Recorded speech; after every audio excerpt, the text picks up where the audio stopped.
Hey everybody, Nick here, and today I got a video that I know is going to bring me great pain, but hopefully brings you all some pleasure, and gives you a little bit of an insight into my collection and my collecting. And it's what I'm going to do here is just answer a very simple question over and over again, which is, what if I had to get rid of one knife? What I've done here is I've put out pretty much my entire collection.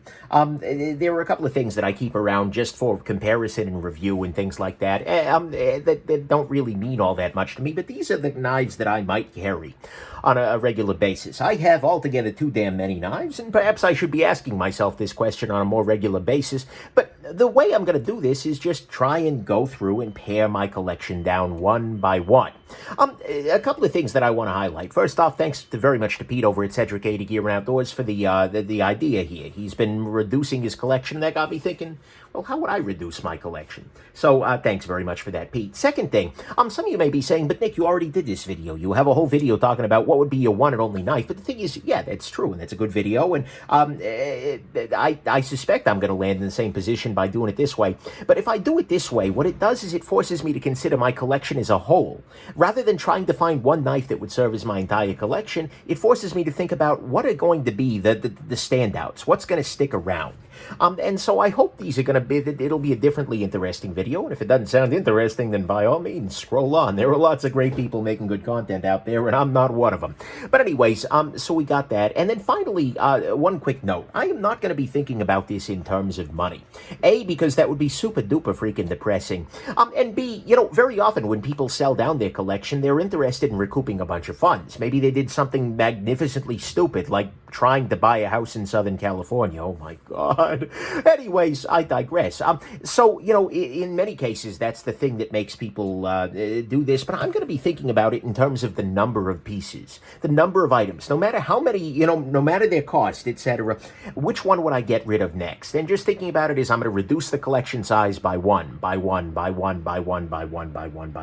until we eventually get down to a number at which it's just like, I give up, I am going to just cry. So, anyways, let's go on ahead and get started. Like I said, this is the collection of things I might carry, and this is where I'm starting off. And so I'm going to start off by actually making some very easy decisions. If I just have to remove a bunch of knives, I think I can do that pretty straightforwardly. So for instance, these little bug guys here.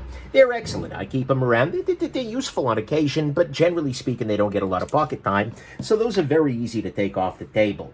The Z-Hunter, I am actually going to carve this guy out aside because this isn't a knife, okay? That's the dodge I'm going to use here. I just can't quit you, Z-Hunter. So we're going to go ahead and put him over there, but I'll take him out of the equation there. So those guys were pretty easy. Is there anybody else that's an easy bet here? Oh, yeah, okay. So this is where it's going to start getting difficult. Next thing, if I don't have the channel, then I don't really need the PM2. It's a great knife, 100%, but honestly, it's not a knife that I really carry ever. It is mostly around for size comparison, and so, for some reason, I decided I was getting out of the knife reviewing business. I would probably send this along. There's nothing wrong with it, but it's just not necessarily the knife I'm after on a regular basis for my daily carry. A little bit big, so that one would probably move along. No, I'm not ready for that yet. Okay. This is gonna suck. Okay. So, next easy choice here is probably gonna be the Isham, McKenna here. Absolutely a stellar knife, and not a bad choice whatsoever, but this is one that I don't feel as much attachment to, particularly, and I'm mostly keeping it around so I can use it as a point of comparison for other reviews. So that would be easy enough to get rid of. This guy, the CRKT Pilar. Hey, thanks, Trash Truck. Great timing. But anyways, this guy is another nice little knife, but ultimately it's not one that gets all that much carry, even with the phosphor bronze washers, so that's an easy get rid of. Who's next? Ah, crap. I'm just looking at this collection and realizing how hosed I am. Okay. Next up, here we go. Hiroaki Ota, FK5. Absolutely a beautiful little knife, and one I actually, there's a lot of joy in this guy, but given to me by a friend, but I don't carry it that much, so yeah, we can get rid of that. Makes it easier. Okay, Open L. Yeah, that's right, Open L. You're a goner. It's a good knife, and it's a great thing. It's stupid, by the way, to sell an Open L. The dumbest thing no, not the dumbest thing I've ever done by a mile. Oh, boy. I dated a girl named Kitty in college. Anyways, I digress. But one of the dumber things I've ever done is actually to sell an Open L.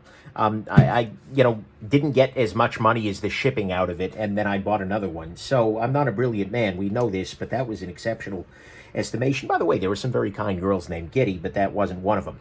So anyways, I'll get rid of the Open L, because without the channel, that doesn't make a lot of sense. Next up here, and by the way, please don't interpret any of this ordering as being like, this is how good this knife is. This is more a question of Nick Shabazz's heart and particular desires and collection needs than anything. Don't look at this as, oh my God, you got rid of the McKenna first? That must suck. Like, no, it's in my collection. It's good to freaking go.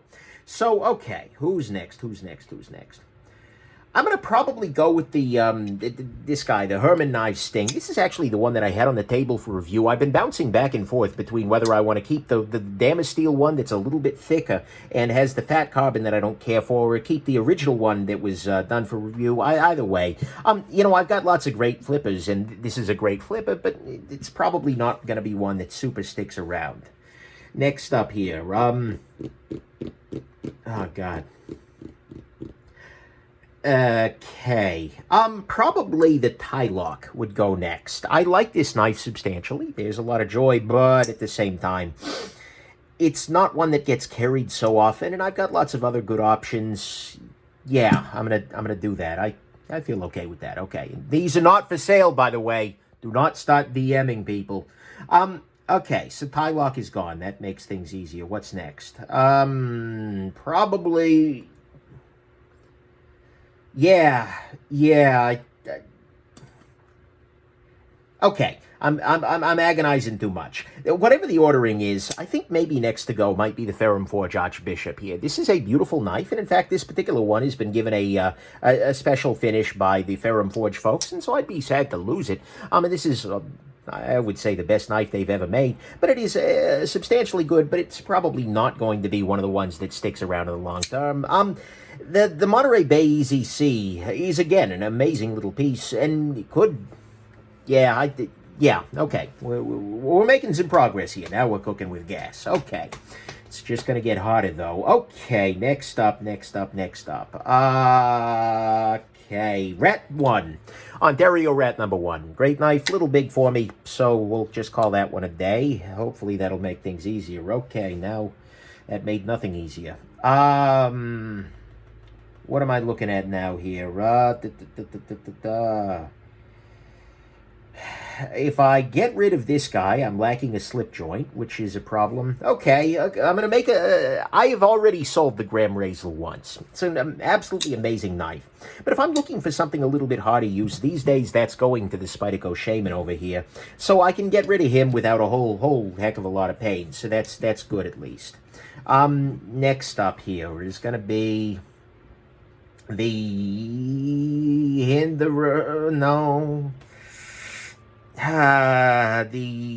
Chris Reeve knives, Benz. God. Okay. Next one going is going to be the Shabazz. I don't know that this is the right ordering here, but it could well be. The reason that this guy is going is not because it's bad, but because I've got the Sleesh Bowie next to it, which in many ways I feel like kind of outclasses it. And actually, on that line, let's go ahead and just, well, the getting's good. Get the Spidey Chef. It's an amazing piece, and if I didn't have a Sleesh Bowie, I'd have one of these guys, but it's also not one that I would carry very often when the Sleesh is a thing, I guess. Yeah, I guess. Okay, now things are getting even worse. Okay, this particular Spyderco Delica I've grown very attached to, and so he's going to be very difficult for me to get rid of, so... I'm going to go in ahead, and I'm going to treat this as my personal collection and pretend that the channel doesn't exist anymore and perhaps even never existed. And so, in terms of just a raw piece of everyday carry here, then Stan the Spyderco Delica has been supplanted by some other ones. So I can get rid of him. But that's a big proviso and isn't really super realistic for my actual everyday life. Next up is going to be the Hinderer half track. Like this knife a lot, but it's a little bit thick, I think, and so it's not a stellar slicer, although it is a nice under 3-inch knife, and I flipper frame locks. I got the mini Tolk. Yeah, I think I'm okay there. So there's that. If I'm able to get rid of okay. This is the Gerber Fastball. This is absolutely, in some ways, this is a knife that has more sentimentality to it than anything because I actually built this particular knife at the factory. But that's not exactly going to last, so I'll go ahead and get rid of it in this particular case. Doesn't make things easier, but there it is. Okay, what else is there? What else do we have here that I can start getting rid of? Okay. The North yeah, I think so. I love this knife. It has an absolutely astounding action, and, you know, it is a very nice little choice, especially with the S35 being as well done as it is. But ultimately, it would be supplanted by some other knives in the namely the Mini Tolk, I think, would end up getting more pocket time, so I can go on ahead and get rid of him for the moment. Next up is going to be the Bose Blade Smoke. Yeah, we'll go that way. This would leave me... No, I've got the Pena. Okay, good. So I'll still have a front flipper around. I like this knife a lot, but the thing is, it's a little longer. But, okay, it's not going to be easy. I just need to suck it up there, Buttercup, and move on with myself. Okay, now we're starting to get into decision territory. Serious decisions are being made here. Well, lots of serious. I wonder if my Batman mask's ears are in the shot regular. Anyways, trying to buy myself time here to think this over. Okay. So in terms of travelability, I actually know what I can do here since I have a full collection. The Spyderco Chaparral FRN is a great knife and could very easily be my only knife. And it is a good budget choice as well. But the thing is, between the Native 5 and the Dragonfly, if I'm dropping things down, I can actually, no. I'm going to take the JE Made slip joint out of the equation here first. It's not to the desperation stage yet. This is a great piece, but I don't carry a slip joint all that often. And, you know, I have something that's very traditional in the Pena here, so I can get rid of him, as well as in this guy. And that one's going to be hard to supplant because it was carried on my wedding day. I told you this was going to suck. Okay, so we're good there. Next choice here is going to be getting more and more difficult. I think I can do the Atom next. The TRM Atom, amazing knife. Really amazing knife, but it's bigger than I would normally carry. And I'll have a big knife in the Shaman and the Sleesh Bowie, so I can get rid of it. But we're really getting into tough decisions territory. Speaking of which, maybe the next tough decision I might have to make might be the Alamic Buska here. It's a great knife. It's a great choice for under 3 inches. It's maybe the fanciest knife on the table right here with Damascus and everything. But, this isn't something that would be absolutely crucial to my everyday life. So I guess we would probably have to drop that guy. Okay. Moving on now. We're getting into a much more serious situation here. I'll get these guys a little bit more on center here. We've got the I think now's the time for the Chaparral to go. Is the sprint still on? Okay, yeah. Okay, now's the time for the Chaparral to go. Because at this point, I have the Dragonfly, which is a great little travel knife and a good inexpensive piece. I've got the Native and LC200N, which is another really nice piece, and another FRN version, which is completely rust-proof. And so that's going to be, I think the Chaparral's time has just come. Next up is going to be, and I've got the Rat 2 for budget reasons. So, yeah, okay, I feel good about that. What's next? What's next here? Oh, God. So now we're getting to the point where I'm starting to make tough decisions. And I think the next tough decision I'm going to make is the Nirvana here.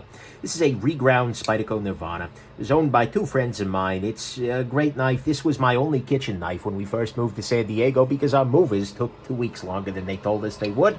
And so there were fond memories there, but it's not necessarily a knife that I'm going to need. And it's a little big is my bigger issue there. My bigger issue? Oh, God, this is getting brutal here because, okay. If I just need to get rid of one knife now, and that's the mode I'm in here, what's going to stick around? A couple of these are heavily plot armored, so to speak. They are, this guy was given to me by my viewers. I've told that story a bunch of times. Each time I get a little misty. I'm not going to do it again, but this one is going to be hard. This knife was carried on my wedding day, which, oh my God, is that going to be tricky. The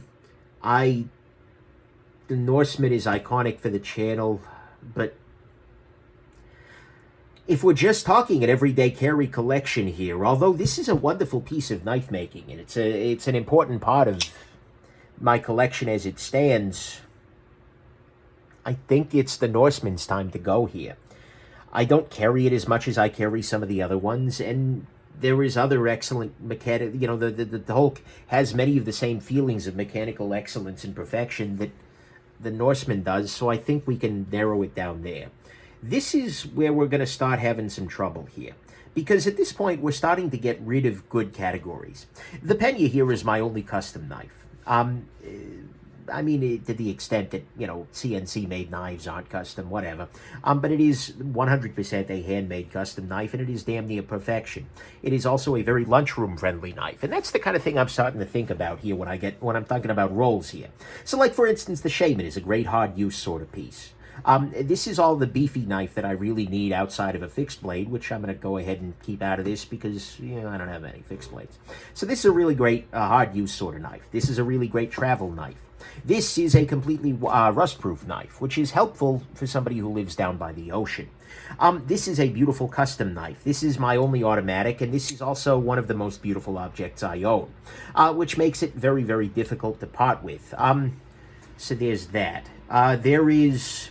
The Mini Tolk is just a spectacular everyday tool, and is also just a wonderful piece of machining, so there's that. Would become my last flipper knife. Holy crap, I'm down to one flipper. That kind of was unexpected, but so it goes. The Rat 2. I can ditch the Rat 2, right? If we're taking this channel out of the equation, this is a spectacular budget knife. And so if I want to carry something that's not going to cost a whole lot of money, this would be a really good choice. But I also have the Dragonfly, which is certainly more expensive, but not by all that much. So I guess I can take that out of the equation. And the Native isn't that pricey either. So now we're reducing things down further. Okay. In terms of everyday carry options, like just a knife that would go in my pocket every damn day and make me smile, I've got a couple of really solid ones here. I've got something that's a little bit dressier. Well, I've got something that's very dressy in both of these guys. I've got something that's a little more traditional. I've got these two, which are, you know, in many ways, two different ends of the spectrum there. And then I've got this, which is a perfect gentleman's knife. So I feel like I'm pretty well covered for dressitude here. Right now, this comparison is making me choose between my wife and my viewers, and the wife wins. Sorry, guys, but that's tough. That's tough, he says subtly. So that's going to be hard. Okay, I don't go to the beach that often, and if I take good care of one of these other guys, especially like this guy in 204p, or is this 20CV? Either way, it's not super rusty. So, or this guy, frankly, both of those guys can be taken care of effectively. So I can get rid of the beach knife, because even though I'm in California, yeah, and going any further than this is going to be a real beach. So now we're down to this.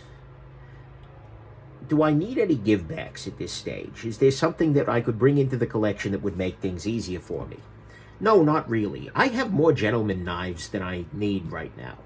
So, as much as this would suck, I think I'm going to have to go with the Pena goes next. This is a spectacular piece, and I think I've probably said that about every one of these. Sorry, guys, I'm verbose. And it's a wonderful custom knife, but in some ways it's maybe a little less practical than some of these. And you know, if I'm down this far down, I need to be thinking about sheer utility and you know that. So I think I can get rid of that. That leaves me with these guys here. I don't. I was gonna say I don't do that much traveling.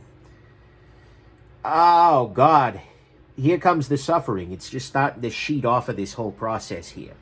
Because now each and every one of these has a good function. You know, both of these are great daily drivers. This guy, as is this for that matter. This is a great hard use piece. This is super dressy. This is dressy. These two have sentimental stuff going on. You know what? Maybe I don't need to travel. Maybe I'll just stay home, right? That sounds like more fun anyways. But then I'm down to no budget option. If I get rid of this guy, I have no budget knife to carry. So that sucks. If I get rid of the Sleesh Bowie, then I've gotten rid of the Sleesh Bowie, and that's terrible. This is the Protec Sprint, the Brad Southern Midi Tolk, the DRM Neutron here. The GC99, Spyderco Dragonfly, Chris Reeve Mundy, the Spyderco Sleesh Bowie, and Shaman. Okay. If we're in this state, I'm going to get rid of the Neutron. It's a spectacular knife, but if I just need 1 3-inch-ish carry option, now I've got this guy. I'm surprised, honestly, at how far this is going, but it's a nice reminder of, especially now with the detent tuned up, with the thin edge and everything, this is just such a damn good tool. It's pricey, but it's so good that it would be a really solid last everyday carry option. But I've also got the Spyderco Sleesh Bowie, which is a good bigger option, and I've got the Mundy, which is a good smaller option. So there's that. Let's say that I decide that I'm going to embrace the bourgeois and get rid of the last budget option here. Because, you know, okay, it's the M4 Shaman, so you can't get those again. That's going to suck. But I need so my perspective here is that I love this knife. These two have strong sentimental reasons. This is a really good practical choice. I like this knife just a lot for EDC, and this is just freaking gorgeous. So I feel like the next thing to go is the Dragonfly. I'll just stay home. That's what I'll do. From here on out, no more traveling. Travel is over. I'm going to tear up my frequent flyer miles and stay. And that leaves me with this group here. This would be really hard to shrink past further, and I've already made deeper cuts than I want to. Any of this would be painful, but now we're asking me to make some serious decisions. So right now, I have a knife that's on washes and is very, very smooth. I can't believe this, but it's feeling like I may end up popping the Sleesh out of the lineup here. Because this is hard use. This is armored against that. This is from my viewers and is a spectacular gentleman's option, as well as being a very excellent small frame lock in its own regard. It loses the one-hand opening, but that's really the worst thing you can say about it. So this is a good, what's this come in under? This is under 3 inches by a good margin. So I've got an under 3-inch option here. Well, this guy is as well. Then these two start to feel a little bit redundant, right? As do these two. And this is a little smaller and a little easier to carry. Yeah. Okay. I would have a very strong conversation with my wife about how much I love her and how much our wedding day meant to me, and I would keep my wedding watch, but I guess this guy would have to go. Yeah, I think so. Because, you know, it's a great knife, and it's got the sentimentality of a buddy of mine actually put in this easy open notch. I wouldn't want to sell it, but that leaves me with this quintet here of hard use, beautiful machining excellence, generally speaking, sentimentality. Honey, I did not just choose my viewers over you. That's not what this is about, and you know it. She's not home, but I feel the need to shout at the good, just solid everyday tool and sheer beautitude. Why do I feel like the Mini Tolk is going to end up being... No, it's... Because, okay, the Bowie is going to be illegal in more places. And I have a 3.5-inch bigger knife in the Shaman. This is weird, because if I had to choose one knife for every roll, it felt like the Bowie. But when I've got more than a couple on the table, then it's actually not as crucial. Because now I've got something that is bigger in this guy. I've got something that is a beautiful frame lock in this guy. I've got something that is nicely washered over here. And I've got something that looks fancy over here. So with these 4 remaining, I think this guy can actually leave, which is unexpected. By the way, this is not scripted. This is all real-time suffering you're getting here. So now we're down to these 4, and I don't want to make a decision anymore, because this is not fun anymore. This is just getting sad. So we've got the Shaman, the Mini Tolk, we've got the Nundi, and the Protec. I feel like the Protec is less practical because not for sale! Not for sale! Protec goes away because it's less practical. It's more illegal in places. It's less beautiful. It's beautiful. And this is a pretty knife too, though. Okay, so now we're down. This is the smallest I could see my collection being. Oh God, you've got one for beefier, harder use, big knife situations. You've got one for just lightweight, everyday carry. And you've got a gentleman's option that's super sentimental to me. I don't know that I could go any smaller than this. That's how I'm going to save myself. I don't think that I could go smaller than this, because this has a perfect suit knife. This has a good everyday carry piece. This has a good hard use piece. All 3 of these are excellent knives. They're shining freaking gems. I've got the sentimentality. If I bring this guy back in, why do I want to bring this guy? Because sentiment, because wife. That's right. Okay. But this would be my 3-knife collection, I think. I may change this. Maybe if I did this again in a blind manner, such that I don't remember the first time, I'd come to different conclusions. But maybe not. I don't know. But I think this is sort of my minimal collection. If I had to lose one from here... The problem is this is too big for a lot of situations, and this is too small and not one-handy enough for a lot of situations. So I have to say that it might have to go down to here. This knife is never for sale, though. So it's just like, damn you viewers, this is maybe where I'd go down from there. And at this point, I could maybe even substitute in the Neutron here for that guy if I wanted to go a different route. Or potentially I could go this route instead. If I had to go down to 2, this would be another good 2 to go down to. But I feel like this might actually be the winning pair. If I had to just do one, I still probably would go with the Sleesh Bowie because it's better all around. But I feel like these 2 together would be the smallest collection I could get down to reasonably, because this is just too big for my everyday life and also in some situations, and this is reasonably sized. But this right here is the minimal set. If I had to sell down to as few knives as possible, it might end up being these 3. I would hate it. Oh God, would I hate this. This has been enough pain in and of itself, but this is where I would land. So there you go. Let me know your minimal 3-knife collection down in the comments below there. I mean, this is what Pete went down to, is 3 knives, not these 3, obviously. But yeah, let me know what your minimal collection would be. I'm curious to find out, and I hope this has been interesting to you, that all my suffering was not for nothing, and that you have yourselves just an absolutely wonderful rest of your day. Bye now.